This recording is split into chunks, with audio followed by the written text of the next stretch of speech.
Henry Morrison Flagler was an American industrialist and a founder of Standard Oil. He was also a key figure in the development of the Atlantic coast of Florida and founder of what became the Florida East Coast Railway. He is known as the father of both Miami and Palm Beach, Florida. Upbringing and education. Flagler was born in Hopewell, New York, the son of Isaac Flagler, a Presbyterian minister, and Elizabeth Caldwell Morrison Harkness Flagler. Henry had a stepbrother, future tycoon Stephen V. Harkness, who had become Elizabeth's stepson when she married David Harkness of Milan, Ohio, and a half-brother, Daniel M. Harkness, Elizabeth's own son with David. Widowed by David's death, Elizabeth had brought her family back to upstate New York and they married Isaac Flagler. Flagler received an 8th-grade education before Daniel convinced him to leave school at 14 to work at Daniel's uncle's store, Lamont G. Harkness and Company, in Republic, Ohio, at a salary of $5 per month plus room and board. By 1849, Flagler was promoted to the sales staff at a salary of $40 per month. He later joined Daniel in a grain business started with Lamont in Bellevue, Ohio. In 1862, Flagler and his brother-in-law Barney York founded the Flagler & York Salt Company, a salt mining and production business in Saginaw, Michigan. He found that salt mining required a fair bit of technical knowledge and struggled in the industry during the war. The company collapsed when the American Civil War undercut demand for salt, and Flagler returned to Bellevue having lost his initial $50,000 investment and an additional $50,000 he had borrowed from his father-in-law and Daniel. Flagler felt he had learned a valuable lesson: invest in a business only after thorough investigation. Business and Standard Oil. After the failure of his salt business in Saginaw, Flagler returned to Bellevue in 1866 and re-entered the grain business as a commission merchant with the Harkness Grain Company. During this time he worked to pay back Steve Harkness. Through this business, Flagler became acquainted with John D. Rockefeller, who worked as a commission agent with Hewitt and Tuttle for the Harkness Grain Company. By the mid-1860s, Cleveland had become the center of the oil refining industry in America, and Rockefeller left the grain business to start his own oil refinery. Rockefeller worked in association with chemist and inventor Samuel Andrews. Needing capital for his new venture, Rockefeller approached Flagler in 1867. Flagler obtained $100,000 from family member Stephen V. Harkness on the condition that Flagler be made a partner. The Rockefeller, Andrews and Amp. Flagler partnership was formed with Flagler in control of Harkness' interest. The partnership eventually grew into the Standard Oil Corporation. It was Flagler's idea to use the rebate system to strengthen the firm's position against competitors and the transporting enterprises alike. Flagler was in a special position to make those deals due to his connections as a grain merchant, though the refunds issued amounted to no more than 15 cents on the dollar. They put Standard Oil in position to undercut other oil refineries. By 1872, it led the American oil refining industry, producing 10,000 barrels per day. The Flagler family moved to New York in 1877 since New York was becoming the center of commerce in the U.S. In 1885, Standard Oil moved its corporate headquarters to New York City to the iconic 26 Broadway location. By the end of the American Civil War, Cleveland was one of the 5 main refining centers in the U.S. By 1869, there was 3 times more kerosene refining capacity than needed to supply the market, and the capacity remained in excess for many years. In June 1870, Flagler and Rockefeller formed Standard Oil of Ohio, which rapidly became the most profitable refiner in Ohio. Standard Oil grew to become one of the largest shippers of oil and kerosene in the country. The railroads were fighting fiercely for traffic and, in an attempt to create a cartel to control freight rates, formed the South Improvement Company in collusion with Standard and other oil men outside the main oil centers. The cartel received preferential treatment as a high-volume shipper, which included not just steep rebates of up to 50% for the product but also rebates for the shipment of competing products. Part of this scheme was the announcement of sharply increased freight charges. This touched off a firestorm of protest from independent oil well owners, including boycotts and vandalism, which eventually led to the discovery of Standard Oil's part in the deal. A major New York refiner, Charles Pratt and Company, headed by Charles Pratt and Henry H. Rogers, led the opposition to this plan, and railroads soon backed off. Pennsylvania revoked the cartel's charter, and non-preferential rates were restored for the time being. Undeterred, though vilified for the first time by the press, Flagler and Rockefeller continued with the self-reinforcing cycle of buying competing refiners, improving the efficiency of his operations, pressing for discounts on oil shipments, undercutting his competition, making secret deals, raising investment pools, and buying rivals out. In less than 4 months in 1872, in what was later known as the Cleveland Conquest, or the Cleveland Massacre, Standard Oil had absorbed 22 of its 26 Cleveland competitors. Eventually, even his former antagonists, Pratt and Rogers, saw the futility of continuing to compete against Standard Oil. In 1874, they made a secret agreement with their old nemesis to be acquired.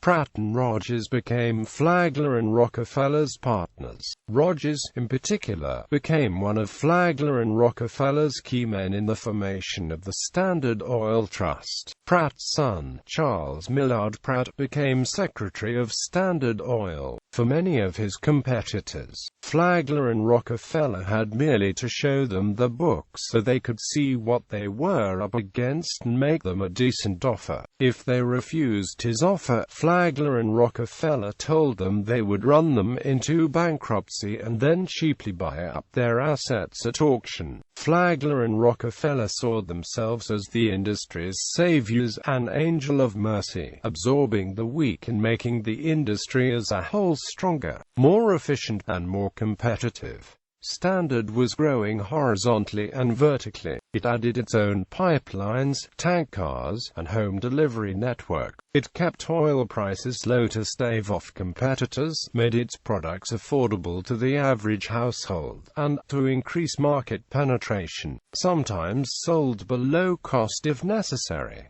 It developed over 300 oil-based products from tar to paint to Vaseline, petroleum jelly to chewing gum. By the end of the 1870s, Standard was refining over 90% of the oil in the U.S. In 1877, Standard clashed with Thomas A. Scott, the president of the Pennsylvania Railroad, its chief hauler. Flagler and Rockefeller had envisioned the use of pipelines as an alternative transport system for oil and began a campaign to build and acquire them. The railroad, seeing Standard's incursion into the transportation and pipeline fields, struck back and formed a subsidiary to buy and build oil refineries and pipelines. Standard counted and held back its shipments and, with the help of other railroads, started a price war that dramatically reduced freight payments and caused labor unrest as well. Flagler and Rockefeller eventually prevailed and the railroad sold all its oil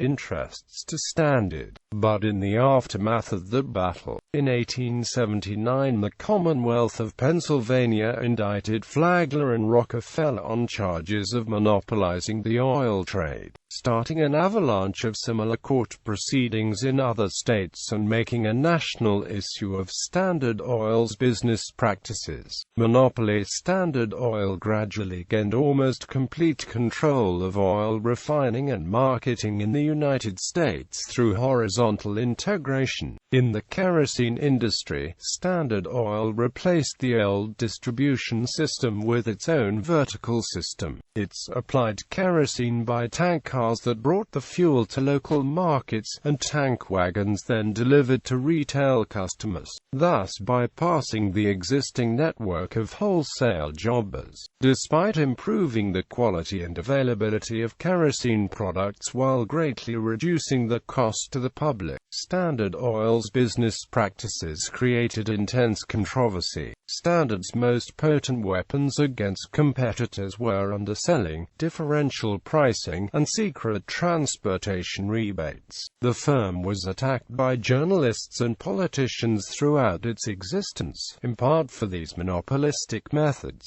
giving momentum to the antitrust movement. By 1880, according to the New York World, Standard Oil was the most cruel, impudent, pitiless, and grasping monopoly that ever fastened upon a country. To the critics, Flagler and Rockefeller replied, "In a business large as ours, some things are likely to be done which we cannot approve. We correct them as soon as they come to our knowledge." At the time, many legislatures had made it difficult to incorporate in one state and operate in another. As a result, Flagler and Rockefeller and their associates owned dozens of separate corporations, each of which operated in just one state. The management of the whole enterprise was rather unwieldy. In 1882, Flagler and Rockefeller's lawyers created an innovative form of corporation to centralize the holdings, giving birth to the Standard Oil Trust.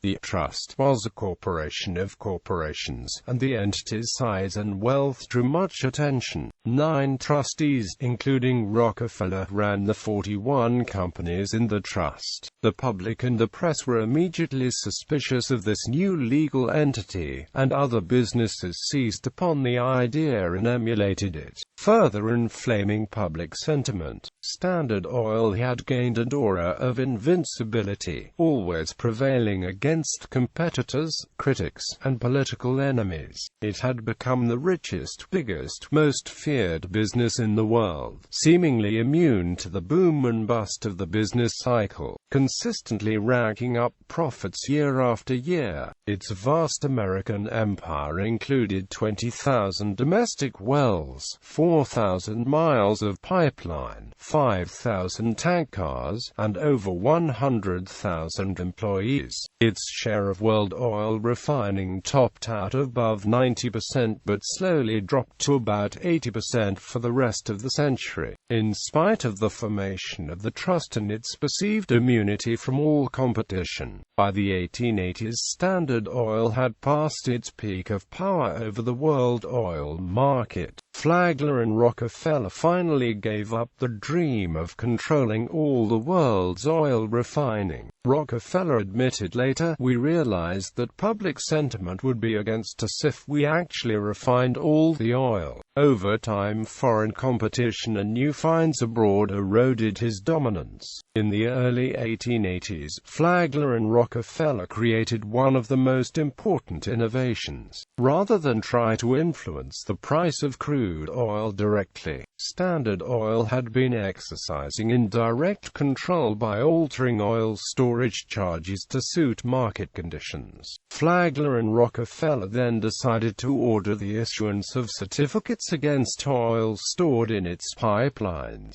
These certificates became traded by speculators, thus creating the first oil futures market which effectively set spot market prices from then on. The National Petroleum Exchange opened in Manhattan in late 1882 to facilitate the oil futures trading. Even though 85% of world crude production was still coming from Pennsylvania wells in the 1880s, overseas drilling in Russia and Asia began to reach the world market. Robert Nobel had established his own refining enterprise in the abundant and cheaper Russian oil fields, including the region's first pipeline and the world's first oil tanker. The Paris Rothschilds jumped into the fray, providing financing. Additional fields were discovered in Burma and Java. Even more critical, the invention of the light bulb gradually began to erode the dominance of kerosene for illumination. But Standard Oil adapted, developing its own European presence, expanding into natural gas production in the U.S., then into gasoline for automobiles, which until then had been considered a waste product. Standard Oil moved its headquarters to New York City, at 26 Broadway, and Flagler and Rockefeller became central figures in the city's business community. In 1887, Congress created the Interstate Commerce Commission, which was tasked with enforcing equal rates for all railroad freight. But by then Standard depended more on pipeline transport. More threatening to Standard's power was the Sherman Antitrust Act of 1890, originally used to control unions, but later central to the breakup of the Standard Oil Trust. Ohio was especially vigorous in applying its state antitrust laws, and finally forced a separation of Standard Oil of Ohio from the rest of the company in 1892, the first step in the dissolution of the trust. Upon his ascent to the presidency, Theodore Roosevelt initiated dozens of suits under the Sherman Antitrust Act and coaxed reforms out of Congress. In 1901, U.S. Steel, now controlled by J. Pierpont Morgan, having bought Andrew Carnegie's steel assets, offered to buy Standard's iron interests as well. A deal brokered by Henry Clay Frick exchanged Standard's iron interests for U.S. Steel stock and gave Rockefeller and his son membership on the company's board of directors. One of the most effective attacks on Flagler and Rockefeller and the firm was the 1904 publication of The History of the Standard Oil Company, by Ida Tarbell, a leading muckraker. She documented the company's espionage, price wars, heavy-handed marketing tactics, and courtroom evasions. Although her work prompted a huge backlash against the company, Tarbell claims to have been surprised at its magnitude. "I never had an animus against the size and wealth, never objected to the corporate form. I was willing that they should combine and grow as big and wealthy as they could, but only by legitimate means. But they had never played fair, and it ruined the greatness for me." Tarbell's father had been driven out of the oil business during the South Improvement Company affair. Flagler and Rockefeller began a publicity campaign to put the company and themselves in a better light. Though Flagler and Rockefeller had long maintained a policy of active silence with the press, they decided to make themselves more accessible and responded with conciliatory comments such as "capital and labor are both wild forces which require intelligent legislation to hold them in restriction." Flagler and Rockefeller continued to consolidate their oil interests as best they could until New Jersey, in 1909, changed its incorporation laws to effectively allow recreation of the trust in the form of a single holding company. Rockefeller retained his nominal title as president until 1911, and he kept his stock. At last, in 1911, the Supreme Court of the United States found Standard Oil Company of New Jersey in violation of the Sherman Antitrust Act. By then the trust still had a 70% market share of the refined oil market, but only 14% of the U.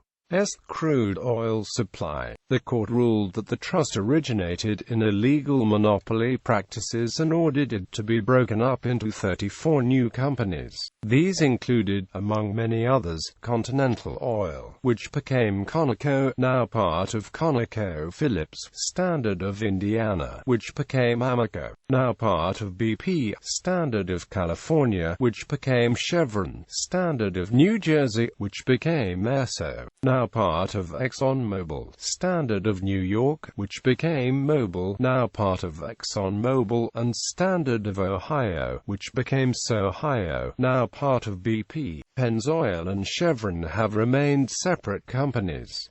Flagler's contributions. When Flagler envisioned successes in the oil industry, he and Rockefeller started building the fortune in refining oil in Cleveland, Ohio. Cleveland became very well known for oil refining, as more and more crude oil was shipped from the oil regions to Cleveland for the refining process because of transportation facilities and the aggressiveness of the refiners there. It was due largely to the efforts of Henry M. Flagler and John D. Rockefeller. Flagler and Rockefeller worked hard for the company to achieve such prominence.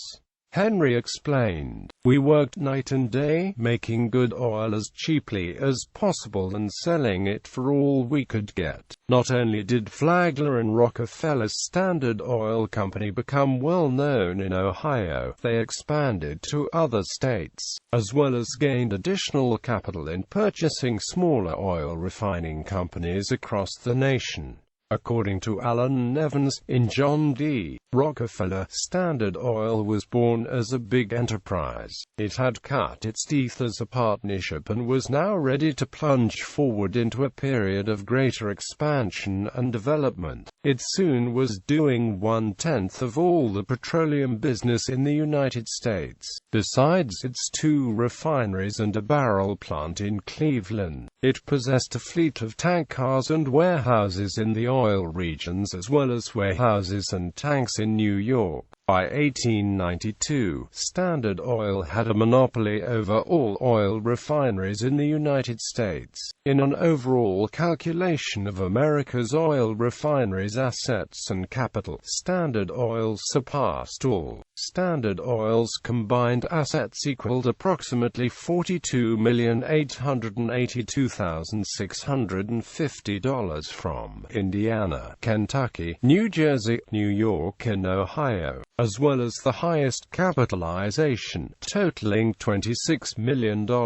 The history of American oil refining begins with Henry Morrison Flagler and his business associate and friend, John D. Rockefeller, as they built the biggest, most prosperous and monopolizing oil empire of the time, Standard Oil. Standard Oil had the same principal owners that Rockefeller, Andrews and Flagler had, give or take a few business associates, one of whom was Rockefeller's brother, William.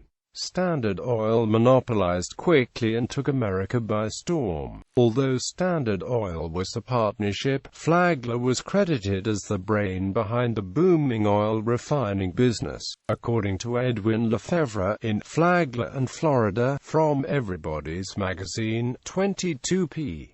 183, when John D. Rockefeller was asked if the Standard Oil Company was the result of his thinking, he answered, "No, sir. I wish I had the brains to think of it. It was Henry M. Flagler." Flagler served as an active part of Standard Oil until 1882. John Dustin Archbold, known for being more aggressive, was hired by the Rockefellers. Flagler stepped back to take a secondary role at Standard Oil, but served as a vice president through 1908 and was part of ownership until 1911.